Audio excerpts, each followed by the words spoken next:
Hi, this is Joelle, and I'm the Viberarian. I am here to elevate, enlighten, and empower.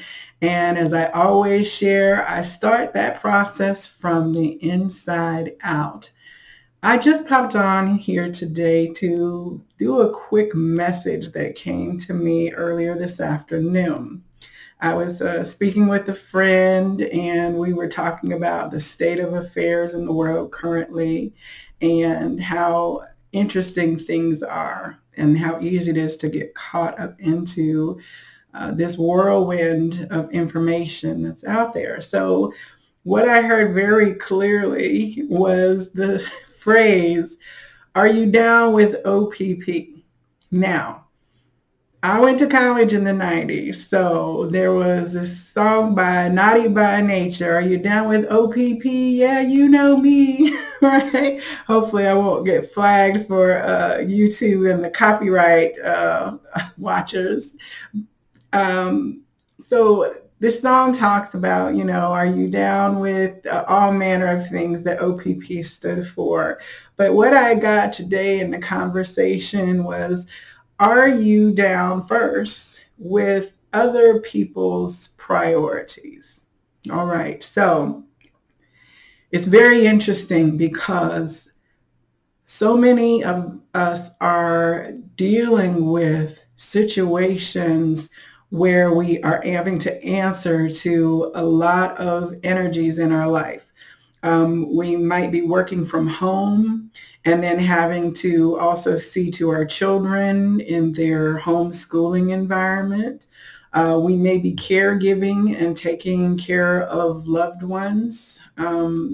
We can have projects due at work. I mean, there's so many things that can become a priority in our life. So the pandemic and the changes that happened with everybody's schedules earlier this year provided an interesting space for us to observe exactly what our priorities were. And what a lot of people noticed back in March, especially down here in Atlanta where the weather gets nice very early, all of a sudden you saw people outside walking. You couldn't go to work. You really couldn't go anywhere. Your kids weren't in school. So you saw people walking and riding bikes and outside, enjoying nature, making clearly physical health a priority because space was available for that to happen. Now, of course, as the spring and summer have gone on and people have returned to a different priority in terms of what your employer expects of you, or your financial priorities for many people had to be answered to. What we found in some cases is that the things that you were able to make a priority before are no longer fitting in to your reality. So whereas your priority of self-care, which said I'm going to take a walk every day in the middle of the day, and I'm going to maybe cook healthier food because I have time since I'm not at work and I don't have any demands from work, I have space to do that. Enjoying time with our children was an opportunity that many people were able to do. So there was gaming and fun times and family outdoors activities. But again, as we saw time shift this summer and leading into the fall, then the ability to focus and have our bonding with our children be our priority. Now it has possibly shifted to making sure that they're logged into school for the adequate number of hours and making sure that they're not falling behind and that they're dealing with the stresses of being in virtual school or being in physical school if that's what's happening for them. So the positive part that was more carefree, if you will, and more focused on like emotional health and well-being has possibly slipped in its priority. So what do you do when these external demands are front and center then? when your supervisor says, you need to figure out what your priorities are if you're going to stay here. And if your spouse says, well, my job is going to be priority because I earn more money. And so for our household, I'm going to need to continue to work and you're going to need to shift to make our children your priority. What does that cause your internal state to do? When you're faced with that question as to, is my priority going to be my own self-care and health, or is it going to be what my employer demands of me?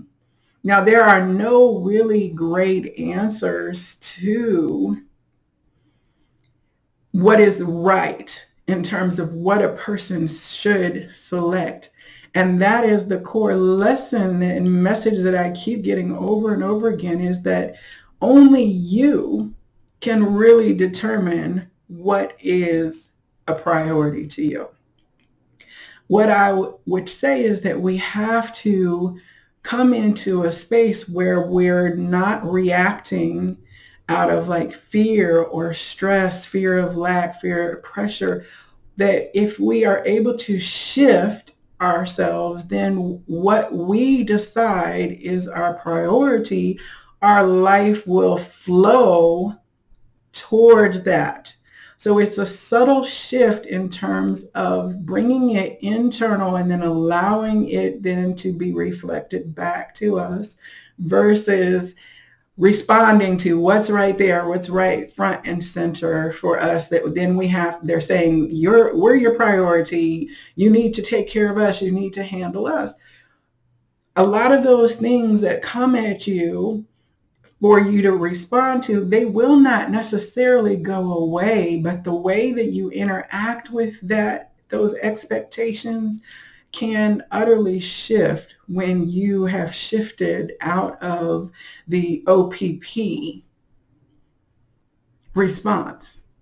And one way that you can tell when you are basing your life on other people's priorities or other people, OPP, if you will, is when it says, are you down with OPP? When we are constantly responding to external things without regard for ourselves and how we are feeling inside, then our frequency shifts. We become stressed. We become overtaxed and burdened. We begin to do distractive things, just trying to survive in this other people priority centered reality.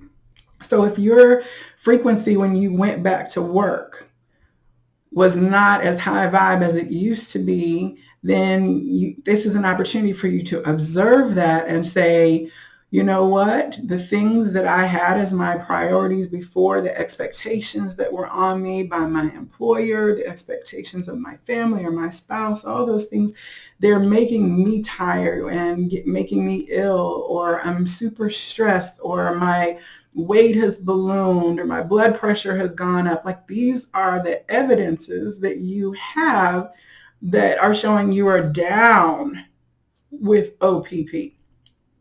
So it's very challenging because there's this thing of homeostasis, of maintaining a balance within an environment. And many of us have adapted and been able to just exist, survive, and not thrive, but just from day to day, we commute, we go to work, we get in our routine and into our pattern. And then next thing we know, it's Friday and we're trying to catch our breath before Monday happens, right? So we've gotten into these habit patterns that can call us back, even though we might have been very down in our energy and not realized it before having this space and this shift happen. I know for myself, I departed the traditional corporate America work back in 2015. Now, I did not know what I was going to do how I was going to do it, but I knew that I needed some downtime to figure it all out because I was not healthy. I was not at my best. The sedentary life in the corporate office and all of that was not good for me. And despite my best intentions, I just did not find that I had the capacity to manage my health and my professional life in a way that was positive. So I took a very drastic step and departed.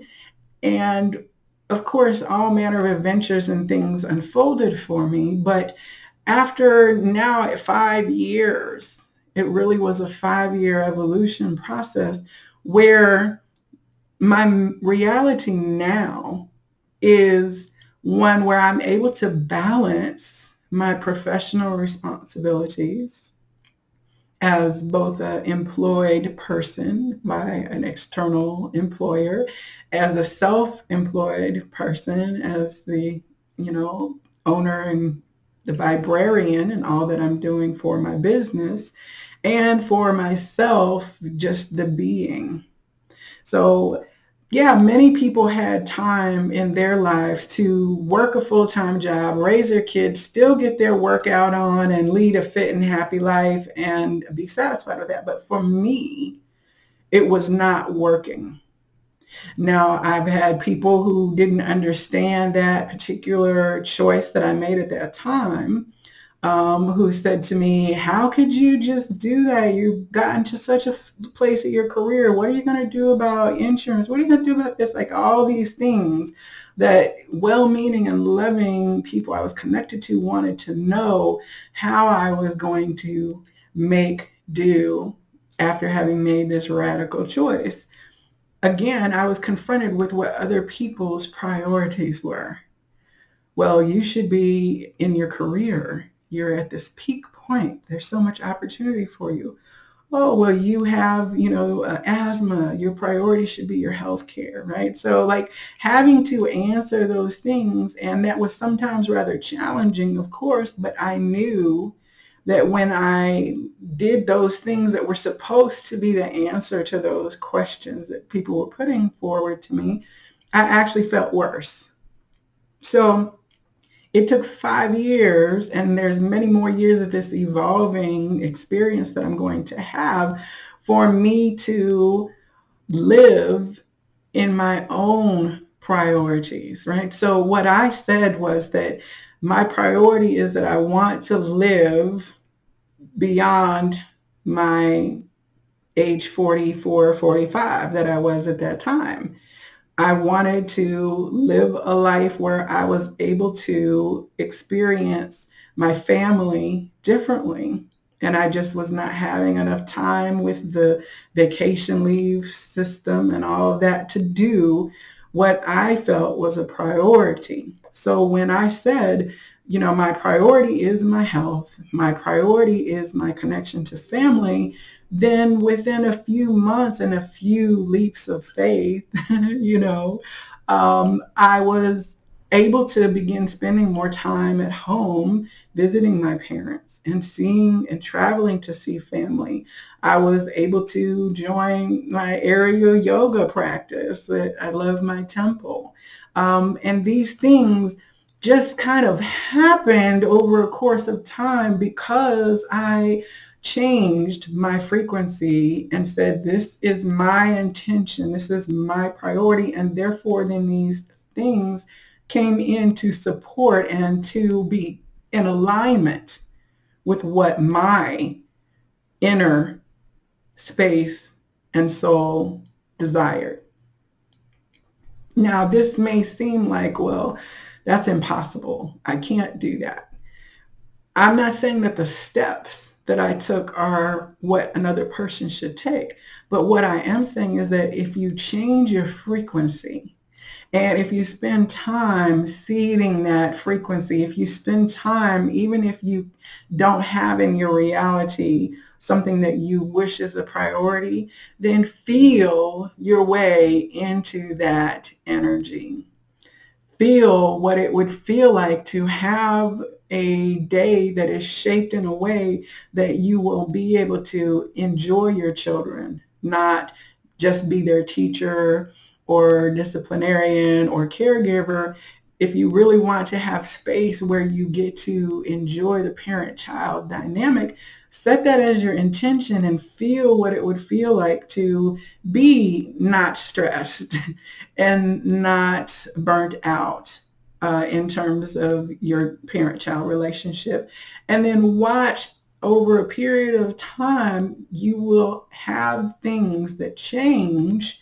It may be just like an hour here or there, maybe 15 minutes where you wind up randomly giggling with your child over something that is a little joke, and before you know it, that 15 minutes winds up turning into 30 minutes or an hour or a half day on the weekend, simply because you intended it to be so.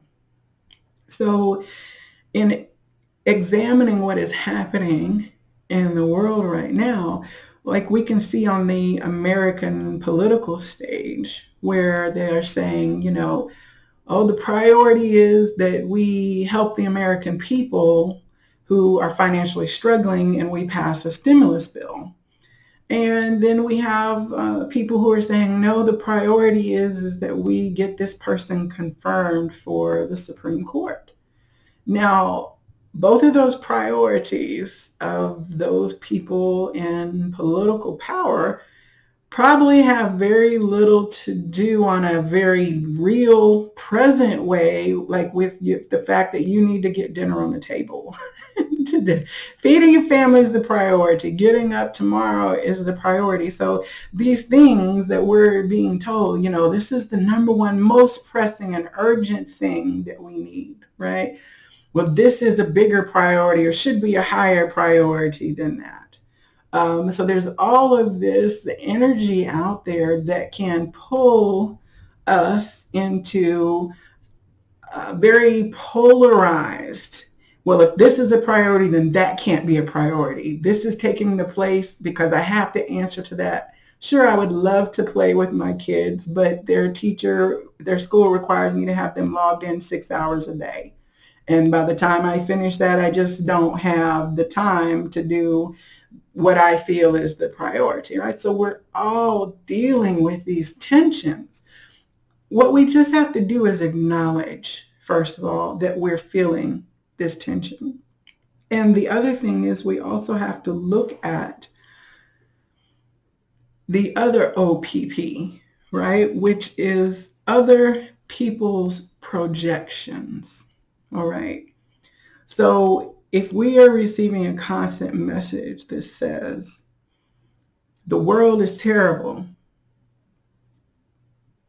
there's so much problems, and if they're to be solved, it has to look like this. If we go down this trajectory, it will be catastrophe, it will be disastrous.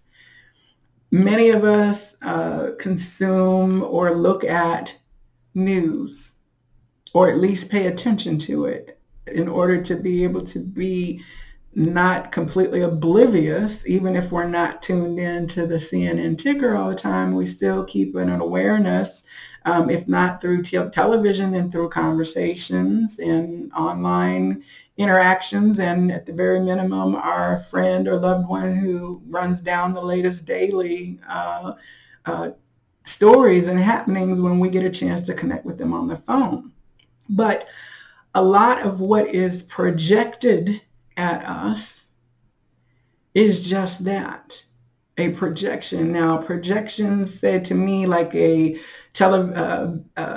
old-fashioned camera like we used to have in school when they would show us little film strips. They would project it onto the wall, right? And it's showing a story, it's projecting a movie on something that is playing on the screen. So if we are caught up into narratives, it's very easy then to, again, have a down energy when you see a projection that is saying, oh, this is the worst situation. It's terrible. There's no hope for it. It's a tragedy. It's egregious. It's rage-inducing. All those negative feelings. Then as that projection, as you experience, you will absolutely resonate and begin to respond with it if you are not aware. And the basic bottom line is that everything external to you is just that, a projection. Now, you can be the filmmaker, the one that is sending out the images, the plot lines, the story arc that you want to experience, or you can be part of the audience. And as we know, anybody who's in a strongly media-centric society knows that the better the movie is at making you jump and scream or to cry, at the end with your tissue and, oh my gosh, it was so sad. The more effective the program is, the more emotionally it touches us. That's the huge criteria, is does it move the audience? Is it believable, right? So if you're walking around in this reality and reacting to this reality that is being projected at you, then you basically, we become extras or players in that projection. Again, by shifting then inward to say, I am existing in a reality that is of my own making. I'm anchored in myself and in my knowing, in my frequency, in my vibration. When I feel down, that is my indicator that something needs to be shifted or looked at least, if not shifted. And if I am caught up in the show, caught up in these projections, and I'm not saying that these things are not true for the people who are projecting them. There's no real judgment in what other people are projecting. A lot of times we're drawn into polarity to say, well, I'm against that. I refuse that. I refute that. That's not my reality. And it makes us then very, right? Like, I don't receive that. It doesn't resonate, right? Well, it cannot resonate, and then you can leave. I remember I walked out of The Silence of the Lambs 2. I don't even know why I went to that movie, because I don't like scary movies. But I was on a date, I think, and I wound up leaving because it was just too much, because I didn't want to participate in the images that were being projected towards me. So we do have an ability to extract ourselves from the projections, to not contribute to the consciousness that these projections are trying to create if they bring our frequency down. I think that it's very interesting that the word down is one of those words that in modern era has started to get nuance. So I'm not down with that, right? Or I could get down with that, right? Are you down with OPP? No, I'm not down with other people's priorities. But there are things that you can feel and say, well, I am down, right? I don't know if I wouldn't be successful in probably changing the language of how people use down, and I may be showing my age that I even say I could get down with that. Maybe that puts me in a certain category, kind of like when I say word, all right? But, when you are down with something, I just really would say be anchored down in the knowledge of who you are and your vessel and what it shows to you. to shift yourself. I think it's Don Miguel Ruiz in the Four Agreements, which I love. One of that book, I consider one of the foundational teachings that really helped shift me. But he talks about don't take things personally, and that everyone is basically walking around in their version of a movie. And so whatever their storyline is, whatever their plot is that's unfolding, you truly don't know what role you are playing in their lives. And so if they don't speak to you on a specific day, don't take it personally, because they may have something going on that you had no idea that was happening. Well, that's very, good advice, because it allows you to step out of roles. Say maybe you're being painted into a role that you don't like in that person's reality. Maybe they're telling a story of victimhood and they're painting you as the monster that is afflicting pain on them. And that may not be your truth and the version of reality that you are having, right? So again, other person's projection or perception being foisted upon you. But you always, again, have the ability to opt out. And the way that you do that, again, is by shifting the reins of control and beginning with that seed point of your inner vibrational state, looking to see where you are down in energy. And once you acknowledge and observe that down frequency, shifting so that your priorities begin to be the foundation for the reality that you experience. So those were just the notes that I had made, about being down with OPP, not being down with other people's priorities and other people's projections. And of course, and that is other people pleasing, So a lot of the things that we might do, we choose to do because we're trying to be logical or seen as responsible, or any of those other ideas of what it means to be an adult or a child, right? So being able to be in control, shift your vibration, follow your inner compass, because it absolutely will let you know whether you are in charge or in the passenger seat. So I would love to hear your comments about OPP and how to navigate that, and any challenges that you might have. Please, feel free to reach out if you would like to connect, to do some work or coaching, or just to comment, to know that, you're not alone. We have a huge opportunity in any given moment, even in the non-pandemic times.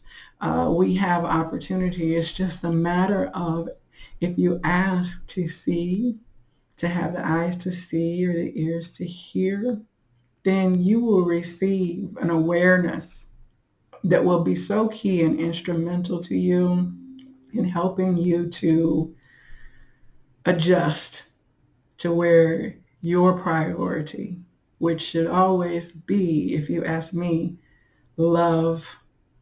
And love starts from the inside, and caring for self and caring for others. Once you shift into that frequency, then it will be very hard for anything from another person to bring you down. So thanks for sharing this moment and this thought with me. I wish you all manner of blessings this week, and know that the light in me absolutely sees and honors the light in you. Namaste.